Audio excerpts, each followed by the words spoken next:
So we're finally here. Blackwood Academy's final days. It's been a while, right? A week, maybe? None of that matters. Now here where time doesn't exist, only in bursts of singularity. I measure it in my own breaths. Every time the lights above me blink out.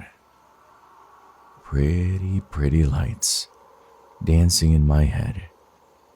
99%. We're a ticking time bomb which has stopped ticking. So close to a climax. This part will be in 2 pieces. One today, one tomorrow. So I told you who started this. Why don't I tell you why he started this?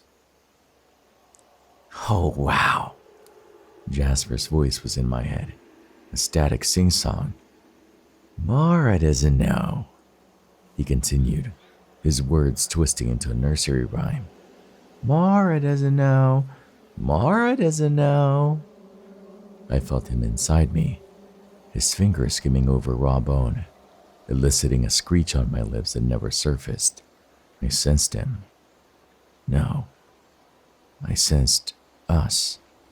Hysterical laughter poured from his mouth like poison and bubbled in my throat. I was wide awake, my eyes open, blinking up at an unfamiliar ceiling covered in vines and mold. I was laughing with him, giggling, murmuring unintelligible words to myself because I wouldn't think about the reality of what was happening. That he had torn into me piece by piece and was delving inside the most precious parts of me, what had been suppressed deep, deep down. What does Mara not know? How he came to be, of course.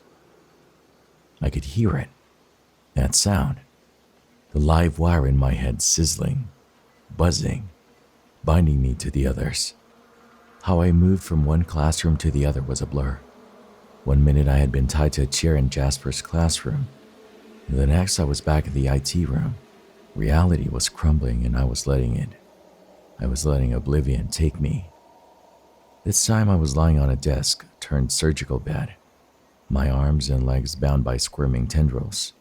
Jasper was hanging over me, his eyes shut, lips parted slightly. Like seeing me like this filled him with unbridled pleasure. His sing-song voice was still echoing in my head, questions that were still struggling to register. The best part of falling, I thought. Thinking back to seeing little Rory slam the Sleeping Beauty book down on the teddy bear, her bright eyes filled with something hollow, something dark. The best part of falling. As if latching onto my thoughts, Jasper parroted my words in a soft sigh. Yes, Mara, the best part of falling. His warm breath flittered, raising my cheeks. But I couldn't move. I could only think about him, feel him, his fingernails dancing across the raw bone of my skull, ready to divulge. I wasn't sure when it was exactly that I'd lost myself. Maybe it was seeing memories I didn't remember. To his words, I only laughed. I laughed until I saw red, until my hands clenched into fists and I was overcome with the urge to hurt. To mutilate my own body, to make someone else hurt. See? With you, it's going to take a lot more to shatter you. Not what I'm doing to you. Getting my hands dirty, entangling my fingers inside unconverted brain tissue. It's what I'm going to show you. Because, just like I said, the best part of plunging into hopelessness. What is it? I knew his answer. He said it so many times, laughing through it, giggling through a manic grin. Remembering, Mara, he murmured. Remembering, remembering, remembering. Remembering, I whispered, my body jolting when he pressed pressure on my skull. My body was filled with electroshocks, a knife slicing through me, ripping me apart from the inside. This torture he was putting me through wasn't torture at all. It was something else entirely. Something I've described to you in so many words. Words on the edge of my tongue that I can't get out. Phrases and sentences that die in my throat because my lips are numb and so tired. So fucking tired. Tired of putting that sensation into words. Bring it to life. Imagine the best you've ever felt and multiplied by infinity, if infinity even exists. It exists here, Blackwood, where infinity and oblivion come together and create this, a state of mind where my thoughts repeated and entangled together, and I writhed in its singularity. Ecstasy was what I felt. Pleasure. I wanted him to continue, his fingers slick with my blood, delving further and further until there was none of me left. Jasper joined in when I let out a choked laugh, which grew shrill and hysterical as my thoughts grew foggy and blurry, nonsensical. There was pain, I thought. It was agony thrumming through me, making me want to die, making me want to lurch up, reach into my own chest, and pull out my heart. But it wasn't pain, right? It wasn't pain I was feeling. Oh no, it was different. What I was feeling filled me with complete, unbridled happiness, and I was happy to choke on my last breaths, as long as I could keep feeling it. Endless pain, endless hopelessness and despair. I wanted it. I wanted to plunge further and further until I was swimming in it. Jasper leaned close, so close, and I thought about what he had shown me, what had truly sent me off the edge. Trying to piece the images together in my head was so hard, so tiring. All I could see was my younger self sitting in between a younger Connor and a younger Joey. In a man's office, a man who turned out to be the creator of the Sioux virus, Jasper Mycroft's father. Jasper himself seemed to follow my every word, every blurry thought that came to me. I knew he was enjoying it. Remembering what exactly led to all of this. All of those poisoned thoughts and memories picked away from us. I saw it all, Maura. All of it. Everything I swore I wouldn't look for because I knew. I knew it would do this to me. It would break me into tiny, little pieces. Tell me. I managed to breathe. Instead of focusing on Jasper's hands in my head, I stared at the ceiling tiles. I counted them. 1, 2, 3, 4, 5, 6, 7, 8, 9, 10, 10, 10. What did she show me? I couldn't get the words out. Rory. Rory. Rory. Her name was on my lips, but so was a scream curling in the back of my throat, threatening to tear free. I needed to know. I needed to know what she had shown me. What did she show me? Jasper didn't reply, and I felt a sharp prick in the back of my skull. Following his own bare hands, vines began to snake through, piercing flesh and bone. I could taste blood on my lips, dribbling down my chin. Humans prefer to hide their pain, to push it deep, deep down, where it can't hurt them and influence those bad thoughts. Well, that's no fun, is it? No, I said, like I was in a trance. No, not fun. The boy hummed with a nod. Uh-huh. So the $1,000,000 question is, what makes a psychopath? Are we born bad? Or are we made? And in my father's case, what were the main components in creating us? His voice imploded inside me, and I closed my eyes, letting darkness take over, enveloping my mind, taking me back. There was a rainbow in the sky when I met Jasper Mycroft for the 1997th time. Those numbers aren't accurate because it's impossible to be fully right. Though I wonder if the number was much higher than that. I wish I could settle on one. There were hundreds, thousands of times I'd met him, and each time was torn from me. I can't recall intimate details like the specific colors of the rainbow or how bright it was. I just know that there was one. I remember the rainbow came after a storm, and it was the first thing my gaze found when I pushed through the swinging doors of Blackwood Children's Surgery, my already muddy Converse splashing into a puddle directly in front of me. I wasn't a fan of the shoes, anyway, so I continued on, wading into filthy rainwater, laughing at the thought of Mom being mad at me. "Mora, you got your socks wet." I could imagine her voice in my head, all high and shrill, and it only broadened my smile. I twisted around to make sure nobody was watching, before opening my mouth and reaching to the very back where I had secretly stored the gross-tasting blank. Mr. Mycroft lied when he said it would taste like blueberries and grapefruit. It tasted like barf. No, worse than barf. Like literal poop. After risking another glance, I spat the blank onto my hand. It had been a purple pill, but had been dyed by my saliva, swimming in a pastel blue river. With my lip curling in disgust, I dropped the pill into the puddle, and just to make sure, I stomped my feet several times to make sure that it was gone.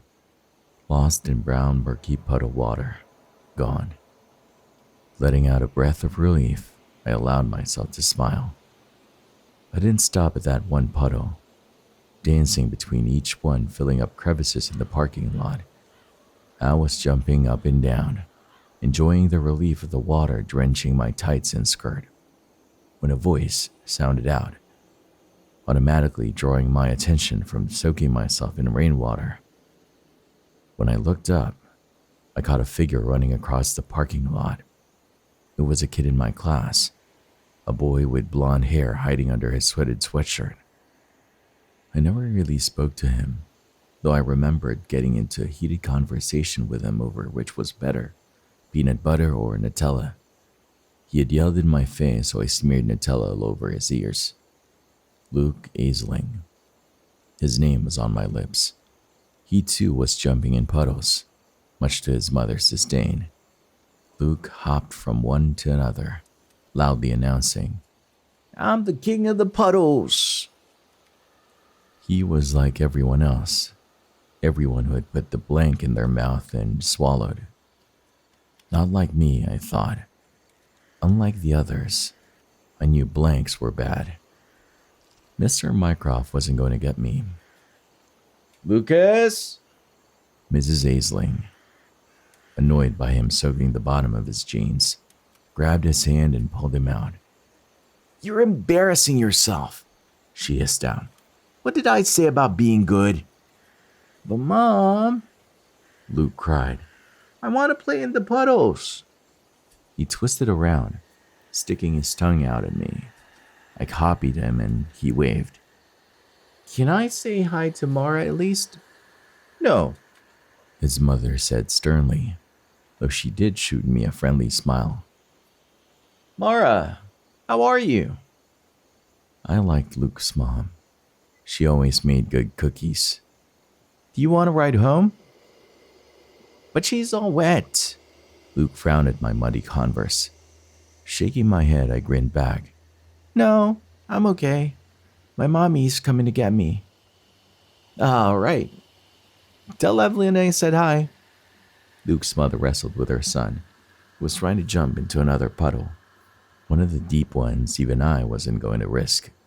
I might have liked the look on Mom's face when she saw dirt splashed all over my skirt, but I liked my tights with the hearts on them. They were my favorite, and I'd made sure to shield them from the onslaught. This time he managed to get his toes in, letting out a cry of delight before she yanked him back. I found myself giggling at their exchange, smiling at the state of Luke. His hair looked funny. "Lucas, do you want to see Grammy?" "No, she smells funny." "Do you want me to tell her that?" "No!" Luke and his mother's conversation faded into white noise, though I enjoyed listening to it. I was watching him climb into the back of his mom's fancy Honda Civic when my dress pocket vibrated. I pulled out the phone Mom had given me for emergencies. It was her old phone, because I wasn't old enough for my own yet, but didn't like me going places on my own without some communication, which meant no downloading useless apps and games. I'd managed to hide Temple Run and Where's My Water from her eagle eyes, however. I stepped out of the puddle, my gaze flicking to the notification screen. Sure enough, there was a text from her sitting right at the top, below an Instagram notification from Mom's account she hadn't deleted. "Hey, sweetie, how'd it go? I'm waiting in the car." "Fine," I texted back quickly. "Can I stay in the parking lot for a while?" Her reply came automatically. "Why?" "Mara, it's raining. You're not wearing a jacket." When I tipped my head back and frowned at the sky, the rainbow was fading. The blistering sun sitting in a grayish blue sky. It reminded me of an egg yolk. Something cold splashed onto my face and I reveled in the feeling of it. There was something about the rain that I adored. I loved everything about it. Muddy puddles and dancing in showers, even catching raindrops in my mouth. It was so much better than being inside under Mom's scrutinizing gaze. It was almost like she was looking for things that were wrong with me. "Just for a while."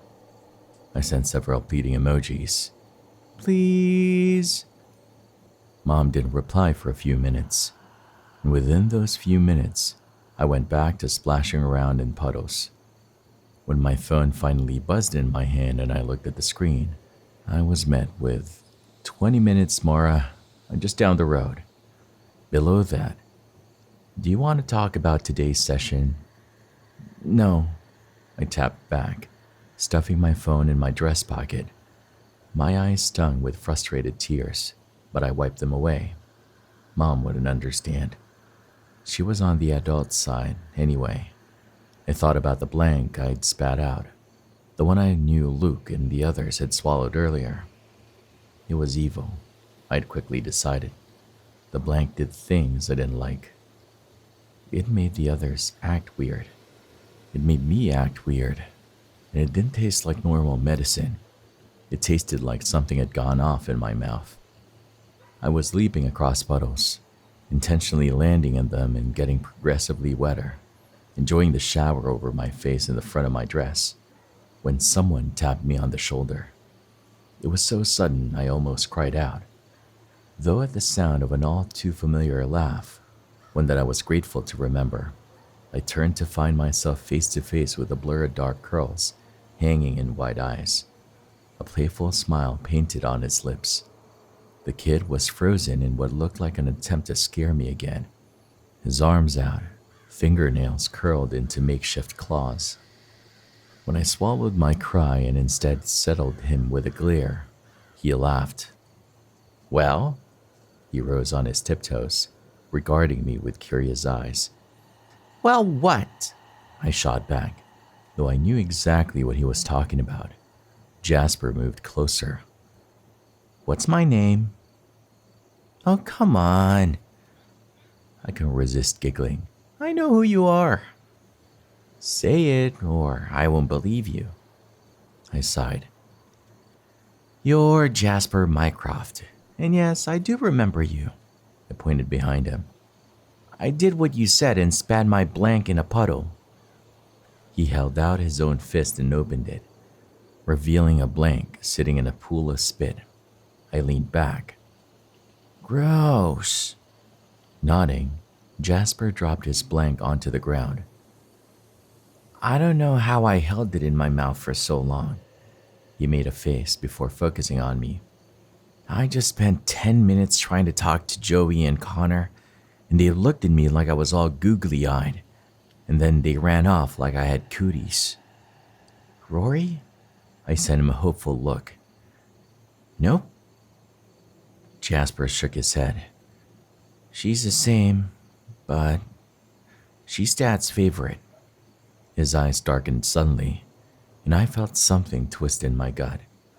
I'd gotten good at pretending everything was okay, and I was just a kid splashing around in puddles. Jasper's expression told me everything I needed to know. He wanted to know if I remembered everything, what I was supposed to forget, what we were all supposed to. I felt relieved looking at him, but one of my closest friends since childhood. I still remembered him. Sure, there were blanks and holes in my brain where they shouldn't have been, but Jasper still stood there, a shadow under the sun, his stupid smile and the overgrown curls hanging in wide eyes. I was so happy then. I was so happy I knew him, that the stupid blank hadn't taken him away from me, like it had taken Connor and Joey and Rory, Luke, Ben and Levi, all of Mr. Mycroft's patients. Mara? Jasper's tone was soft. Can you, Yes? I cut him off before he could speak. I remember. I took a deep breath and closed my eyes. Everything was still clear, still there in my head.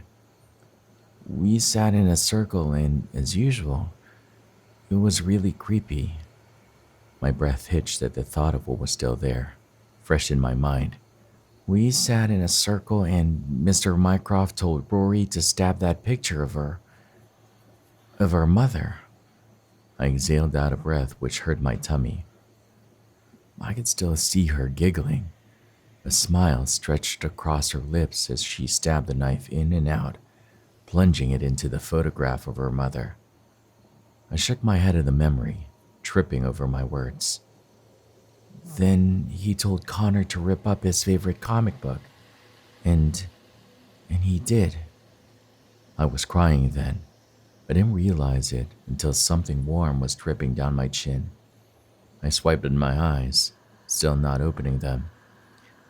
Mr. Mycroft asked us if we wanted to prick our fingers on a needle, and we all said yes. Then he asked us how we felt. No matter how hard I tried to push the memory down so I could retell it, but not relive it, it still came back in bursts that I couldn't fight. The 7 of us sitting together in a circle. Joey and Connor frowning at their spiked fingers. Jasper sitting across from me, mouthing something I couldn't understand. And Rory, bouncing on her knees, holding her finger in the air, while Ben and Levi and Luke scowled at her. Out of all of us, Rory was the one who was enjoying Mr. Mycroft's tests. She was laughing, her eyes wide and bright, and scary.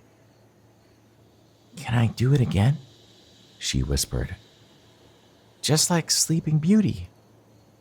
Mr. Mycroft, who was busy attaching strange, padded circles to her face, smiled widely. No, not right now, Aurora. That's over for now. Though I am happy with your results. I caught his frown, eyeing the rest of us. I can't say the same for the other children, however. It appears I'm going to have to do more tests. He turned his eyes away from us, and I stuck out my tongue at him. Witch, I mouthed it to Jasper. Connor, seeing my expression, did the same. Joey joined in, bugging out his eyes. Jasper was the only one who wasn't laughing. He sat silently, glaring at his father like he could burn a hole through Mr. Mycroft's head if he wanted to. Then, I continued, thankful for Jasper entangling his fingers in mine. We played ring around the rosy like we always do, and Rory was hitting our heads too hard. That's right, Jasper breathed. And what did we say when we pricked our fingers? I rolled my eyes, mocking his father's nasally voice. Now, kids, I want you to really visualize what you feel. Tell me what the pain does to you. Does it make you feel good or bad? I'm a weird freakazoid, and I come from the planet Zog. Mara, I am going to eat your brain, and it's going to be very tasty. Tasty, tasty brains. Jasper poked me. Hey, doesn't that make me an alien too? I scrunched up my nose. You're too nice to be from the planet Zog. I didn't laugh with him. My index finger was still stinging thinking about the needle. Mr. Mycroft gave us a choice whether we pricked our fingers. He always did. But when one of us refused, he always pulled a face which left a sticky feeling twisting in my tummy. But he never forced us. We said it hurt, I whispered, my voice getting caught once more. It did hurt. It always hurts. And I don't understand why he wants us to say something different. We all said it hurt, except Rory, Jasper murmured. I blinked open my eyes, wincing at the glare of the sun.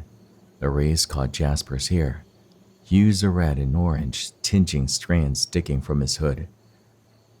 Yeah, I didn't want to talk about her though, especially when Rory's favorite thing to do was stomp on bugs and pull worms apart. Then he told us, as usual, to take a blank, and I held it in my mouth. So did I, Jasper said. I don't have weird, melty brain today. I allowed myself to smile. Because you didn't take the blank. Right, he nodded slowly. That's why the others looked at me like I was a total weirdo. Because you are to them, I said. Your dad is playing with our memories, pretending to fix them, but he's just making them worse. I've met you thousands of times, and until you snap me out of it, I'm sure this right now would also be my first time speaking to you. Why is he doing this? I scowled. He's supposed to make us feel better, but he's turning our brains to Swiss cheese, and not the good kind. Jasper's lip quirked. You remember Rory? She's nuts. How could I forget her? She picks the legs off of spiders and makes roadkills into dolls. Jasper lost his smile. Yeah, she's weird. So, how do you feel? Like poop? Won't your dad get really mad when he sees we're not taking our blanks? I don't care. Jasper curled his lip. He's doing something to us. I'm not stupid. He says we have bad memories, a weird sickness I haven't even heard of. And I think he's using it as an excuse to use us for something. And it's bad. Use us? I whispered. Yeah. He leaned forward, getting in my face. His breath smelled of the blank. Do you know what gaslight means? I nodded. Yeah, it's like an oil lamp, right? It only took one look at his face for me to know I was wrong. What? What is it? I gasped. Wait, is it like a bad word? The boy rolled his eyes. No, silly. Gaslight. It means... He cocked his head. Do you know that SpongeBob episode when SpongeBob and Sandy have a baby starfish, and Patrick got scared because he thought it was his baby and got really mad? Squidward also broke his flute and lost his voice and got, really mad. I don't think I've seen that episode. No, you did. It was on Nickelodeon a while ago. Everyone was talking about it at school. Jasper, I have Swiss cheese memories. Why would I remember an episode of SpongeBob? I'm telling you. Jasper grabbed my shoulders and shook me, his eyes wild. You've seen it, Mara. I frowned, about to yell at him, but when I saw his smile, I groaned. What? That. Jasper cleared his throat, stepping back. Is gaslighting. I learned about it on Google. Plus, Mom uses the word on Dad a lot, so I looked it up on the computer. I tried to tell you to believe something that doesn't exist, that isn't real. His expression darkened, and I had a sudden urge to grab his hand and not let go. That's what my dad is doing to you. He's trying to make you believe stuff that isn't real, that you have something wrong with your brain, that we all have something wrong with our brains, so he can make it worse. And when he does his tests, he tells us things that don't make sense, just like that pricking our finger should feel good when it doesn't. And it's working, Mara. Rory is scaring me. I glared at the ground. She's scaring me too. Why am I scaring you? I twisted around, only to be faced with Rory, who was holding Mr. Mycroft's hand. As usual, she stared right through me. Jasper paled, his eyes widening. Dad, I was talking to this girl. Go inside, please, the man said calmly. He wasn't buying Jasper's attempt to pretend he had no idea who I was. He was too smart. You're sick, Jasper. Do you know how many times you've collapsed today? And you come outside in this heat? Young man, do you understand the seriousness of your illness? Yes, Dad. But if you just listen to me, Mr. Mycroft, I managed to get out, drowning out Jasper's words. It's not his fault. It was my idea. His eyes swiveled to me, piercing and cruel. Playing with the mind of a sick boy, Mara, that is nothing to be proud of. He grabbed Jasper's hand and pulled the boy to his side. I can look past this as long as you follow me inside. And you can take your medicine right in front of me where I can see you ingest it fully and prove to me you've taken it. I'm okay, I whispered, taking slow steps back. I'm actually really okay now. I don't need to come here anymore. I have a fixed brain. Mr. Mycroft cocked a brow. Mara, do you want to be better? I'm sure your mother wants what is best for you. What is best is right here. His lip curled. Unless you want to suffer from memory problems for the rest of your life. Before I could answer, he grabbed my arm, and his fingernails dug into my skin. I had to bite back a cry. Come on, Miss Delaney. You're 10 years old now. You're not a child anymore. Hey! I tried to wrench away, but he tightened his grip. That hurts! Does it? He turned his beady eyes on me. His eyes drunk me in. Hungry. Mara, it's just a pinch. Dad, you're hurting her! Jasper yelled. Nonsense. I'm barely touching her.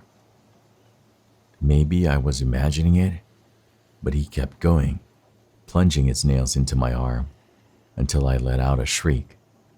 When we reached the doors to the doctor's surgery, however, my mom appeared looking flustered, a frown on her face. She was staring at Mr. Mycroft's hand wrapped around my arm. Her mouth was open, and I knew she was going to start yelling. But then she must have remembered that my sessions were free of charge. Before I could cry out, the man let go of my arm and my mother swiftly stepped in and grabbed my hand. No words were exchanged between my mother and Jasper's dad. Jasper, come on, Mr. Mycroft barked at the boy, who started towards me. "Do you remember what I said?" he hissed out.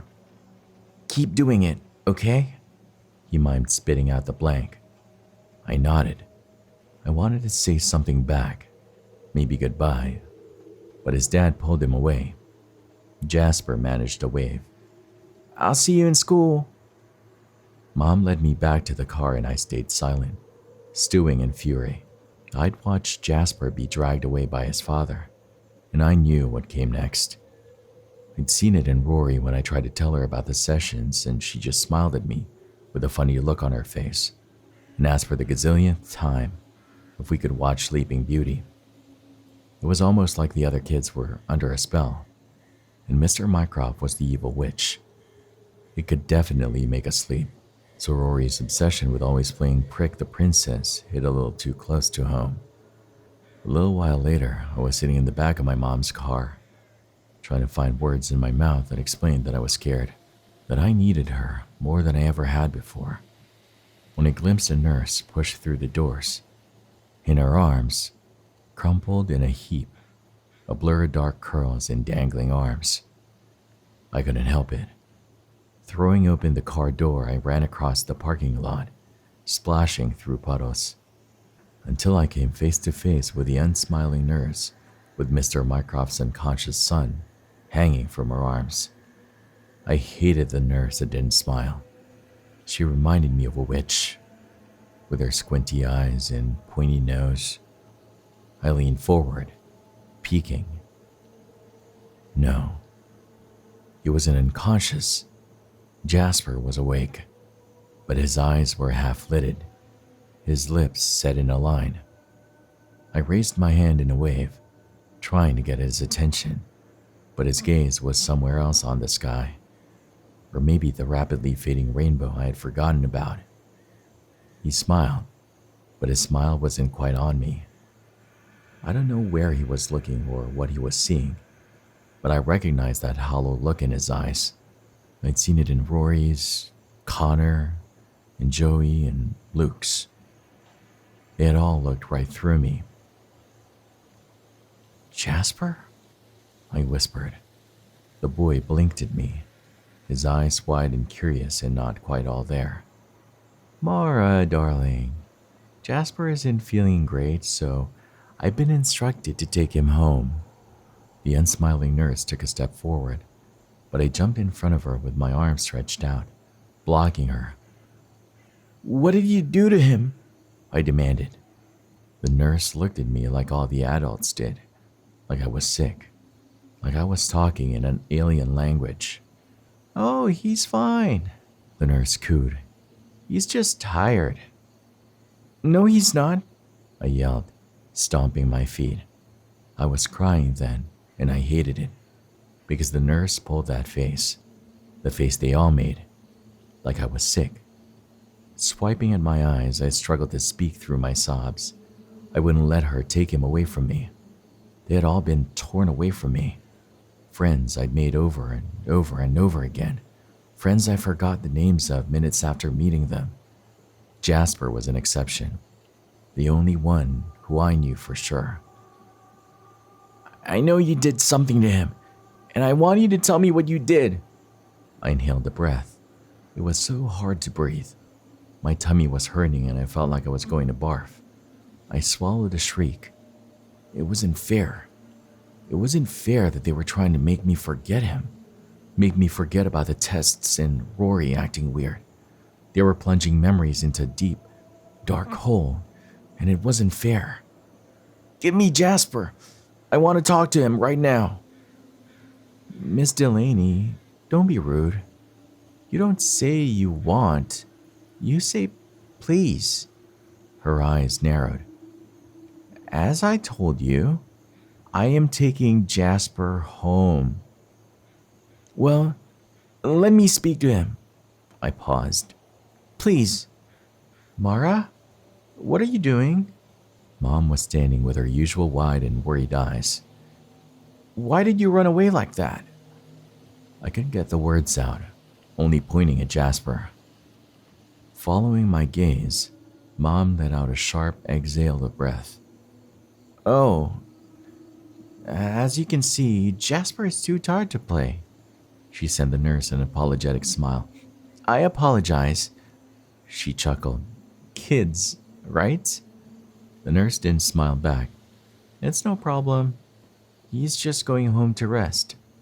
I hated the way she looked at me. You did something to him. You took him away. You took all of them away, and you're doing this. You're doing this. I was screaming. I expected Mom to grab my hand, but she didn't. She stood and watched. When the nurse was gone and I couldn't chase after them, Mom's hands took my cheeks and forced me to look at her. She swiped my tears away, cradling my face. What did I say about taking deep breaths? She murmured. Come on, Mara. You're a big girl now. I did what she said, sucking in a deep breath and exhaling. But it hurt. Everything hurt when I breathed in and then out, forcing air into my lungs. Mom nodded. There. See? You're okay, Mara. Jasper is just going home to rest, okay? No, I mumbled.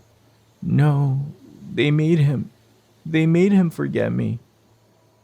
Sighing, Mom played with my hair, brushing strands from my eyes. That's what your condition is, honey. You forget things. That's why you come here. Mr. Mycroft is trying to help you feel better. Just give him a chance, Mara. I shook my head. He pricked me. Mara, that's a shot. Stop being silly. No, on my finger. Like Sleeping Beauty, Mom. Mom's expression was impatient. Let's go home. I have ice cream melting in the car. Giving in, I took one last look at the children's surgery, and then the car Jasper had been taken to. I couldn't see him anymore, but I had an idea of what school would look like the next day. He was going to look right through me like the others, and I was going to be alone. My tummy hurt.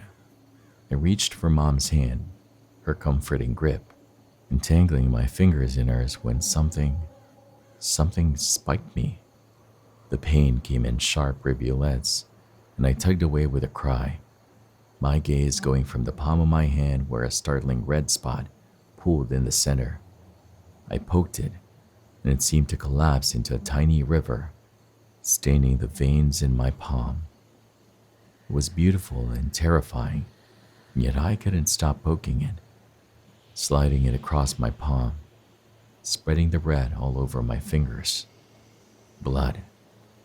I stared at my hand, mesmerized by the red, by the tiny spots of blood. I jumped when Mom grabbed my hand, suddenly her eyes wide. Oh, Mara, I'm so sorry. I got them for your room, but I completely forgot I was holding them. She was holding a bunch of roses, and I could see sharp thorns sticking out.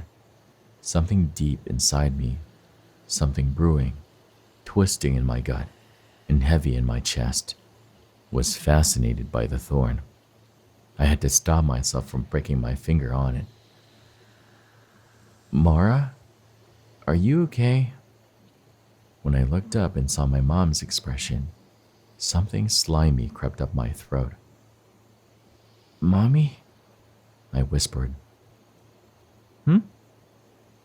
When she turned to me, the wind seemed to ripple in her hair, blowing it from her eyes. She wasn't smiling. Instead, there was something curled on her lip, something I couldn't understand. Mom wanted me to get better. I knew that. I also knew there was no way I'd be able to convince her Mr. Mycroft was the one making me sick. When Mom looked at me, it was with that same pitiful frown, the sad eyes. It almost made me believe I really was sick. In the corner of my eye, there was a shadow bleeding under the sun. I saw it perfectly, but the shadow had no face. I only saw red hair framing a heart-shaped face, a light pink t-shirt and skirt, white Converse, and a red ribbon dancing in the air. Instead of an identity, a giant red X blocked out her face, almost like I'd plucked a crayon out of thin air and scribbled her out completely. I didn't look at the shadow person. I looked at my mother, and I tried not to cry. There was a voice. The shadow person was speaking. It was a girl, her voice soft, like a whisper in the wind. "Mrs. Delaney, can I talk to Mara, please?" Mom didn't react to her voice, her eyes on me. "Honey, what's wrong?" When I blinked, the girl was gone. "It's nothing." Mom hummed. "Well, okay then. Hurry up. I got your favorite ice cream." I followed her, splashing through puddles. This time I didn't smile when rainwater filled my shoes. I wanted to go back to Jasper to see if he was okay, but part of me knew he was already gone. The memory faded as quickly as it had come. My world collapsed into nothing. My mother's expression spotted raindrops on my face and the gray sky above. Everything but the shadow at the back of my mind, the redhead with no face. They felt so close and yet so far away, so hard to see and touch. Run my fingers over their face. "Still there, Mara?" Jasper's voice was back, a low murmur in my skull. I could feel him once again, his fingers digging deep. I was back in the IT room, staring up at twisted vines above me. "See? Weren't we cute?" He chuckled. "Thanks for saving me, by the way." His younger self's frightened eyes filled my thoughts. I tried," I gasped. I tried. I forced the words through my lips, the images of my 10-year-old self slamming into me like icy waves of water. Not just images. I was overcome with their emotions, pain and anger and frustration. It was enough to ground me, at least for the moment. I tried to stop him," I choked out, and then I said it again and again and again until it stuck. How did I forget? I wanted to scream. How did I forget him? How could Jasper be one of the most important people in my life as a kid and a stranger years later? Jasper hung over me, cocking his head. More vines had entangled themselves around his head, taking over completely. His eyes were starting to resemble Rory's, empty sockets glistening with that familiar spark. "Did you, though? Because it looks to me that you let him continue hacking away at us, like his little rats." "No," I shook my head, but his hands cradled my face. "Yes?" Jasper said in a breathy laugh. "You didn't say anything, did you?" Which meant he kept going and going and going until Rory's head was all messed up. And I was on another fucking planet, Mara. You see, this is the best part of getting your memories back. Everything that happened to me, all the messed up shit my dad did to all of us, it only made me feel better. Greater, even. Fuck, it's given me a hell of a boost, and now I only feel free. And I want you to feel like that too, you know? I want you to feel like you're being ripped apart from inside. Like no help is coming and you're alone with memories that are better. Crumbling, logical thought, melting away. Nothing else remaining but the overwhelming urge to hurt. Jasper, I swallowed a cry. Reality was so much harder to endure.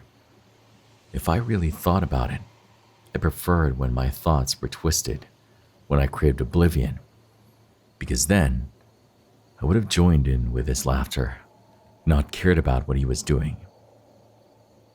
"Let me go," I whispered, my body shuddering at the force of the tendrils squirming inside my head. I could feel them digging, just like his hands, searching for more. I can help you. The outside can help us. I'm in contact with a man, he sputtered. The organization that did this to us? Oh, yeah. I can't wait to show you what they did. Now that's another party. See, it's more they took away, and I'm just giving it back to you, like the great friend I am. Jasper's movements were slow, tortuously slow. I felt his fingernails scraping against my skull. I jumped when Jasper let out a sharp, twisted cry, mocking his own voice. No, Dad, please. I don't want to see this. I don't want to see this. I don't want to see this. Please, don't make me watch this. Stop. Please, stop. Don't make me. For a disorienting moment, I thought that he was back, that Jasper has regained his mind. But then, he burst into giggles. It almost sounded like Jasper was recalling a younger version of himself, and yet his expression stayed twisted. A psychotic grin spread across his lips, hollowed eyes drinking me in. See? Oh, I haven't even shown you the juicy bits yet. For example, did you know Alexa Blake wasn't your first kill? Oh no. Before the video, before you were driven to madness, it wasn't the first time, was it? No wonder Joey took a liking to you on the roof, Mara. This isn't your first rodeo, is it? Even before the virus took you, you were quite the character. Jasper's voice rattled in my head, filling me with poison. You've done this before. So there's half of what I lost, half of what brought me here. I'll be back tomorrow to show you the other half.